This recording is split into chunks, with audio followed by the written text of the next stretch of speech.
கோயம்புத்தூர் இவ்வளோ நல்லா வளர்ந்துருக்கு, பொருளாதாரத்தில் சிறந்து விளங்கிட்டு இருக்கு. இன்றைக்கி தமிழ்நாட்டில் அதிக ஜிஎஸ்டி கொடுக்குற ஒரு மாவட்டமாக கோயம்புத்தூர் இருக்குது. இந்தியாவிலே ஒரு ஜிஎஸ்டி அதிகமாக கொடுக்குற மாவட்டமாக கோயம்புத்தூர் இருக்குன்னா அதுக்கு இங்கே இருக்க இயற்கை சூழல் வந்து முக்கியமான காரணம்.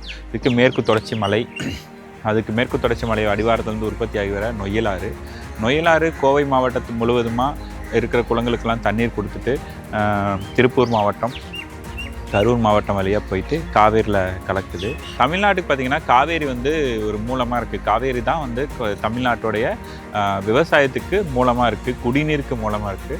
காவேரியோட ஒரு உபநதி தான் நொய்யலாறு. இங்கே வந்து பார்த்திங்கன்னா கோயம்புத்தூருக்கு முதல்ல ஒரு குடிநீர் ஆதாரமாக இருந்த இந்த ஆறு இன்றைக்கி வந்துட்டு நிலத்தடி நீர்மட்டம் செறிவூட்டுறதுக்கு மட்டும் வச்சுருக்கிறோம். இந்த ஆறு பார்த்திங்கன்னா மேற்கு தொடர்ச்சி மலைகளில் கிட்டத்தட்ட 6.5 அடி உயரத்துலேருந்து உற்பத்தியாகி வரனால கோயம்புத்தூர் கிட்டத்தட்ட கடல் மட்டத்துலேருந்து ஒரு 400 மீட்டர் உயரத்தில் இருக்கிறனாலையும் இங்கே விழுகிற ஒவ்வொரு மழைநீர் ஒரு துளியும் இதை கோயம்புத்தூரை தாண்டி கடகடன்னு ஓடி போயிடும். இதுக்கு நம்ம முன்னோர்கள் சோழர் காலத்தில் அதுக்கு அடுத்து வந்த காலங்கள் எல்லாம் பார்த்திங்கன்னா இந்த ஆறு ஓடிப்போகிற ஆறை தடுத்து ஒரு தடுப்பணைகள் கட்டி இதை வந்து தடுத்து சிறைப்படுத்தி பக்கத்தில் ஒரு வாய்க்கால் வெட்டி வாய்க்கால் வழியாக ஒரு குளங்களுக்கு தண்ணி கொண்டு போயிருக்காங்க.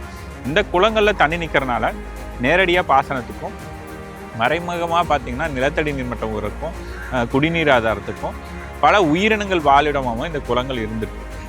ஆனால் காலப்போக்கில் மக்களுடைய ஆக்கிரமிப்பினாலையும் வர வாய்க்கால்கள் எல்லாம் சுருக்கி குளங்களுக்கு தண்ணீர் வர வாய்க்கால்கள்லாம் சுருங்கி போய் குளங்களுக்கு தண்ணீர் வராத சூழ்நிலையும் இதனால் இப்போ பார்த்திங்கன்னா முதல்ல வந்து தண்ணீர் வரதில் பிரச்சனை இருந்து இப்போ நிறையா சுற்றுச்சூழல் அமைப்புகள்லாம் சேர்ந்து தண்ணீர் வரக்கு முயற்சியை எடுத்து தண்ணீர் வரதை வந்து தொடர்ந்து கண்காணித்து தண்ணீர் வரக்கு எந்த இடையூறுகள் எல்லாம் தகர்த்து எரிஞ்சிட்டு.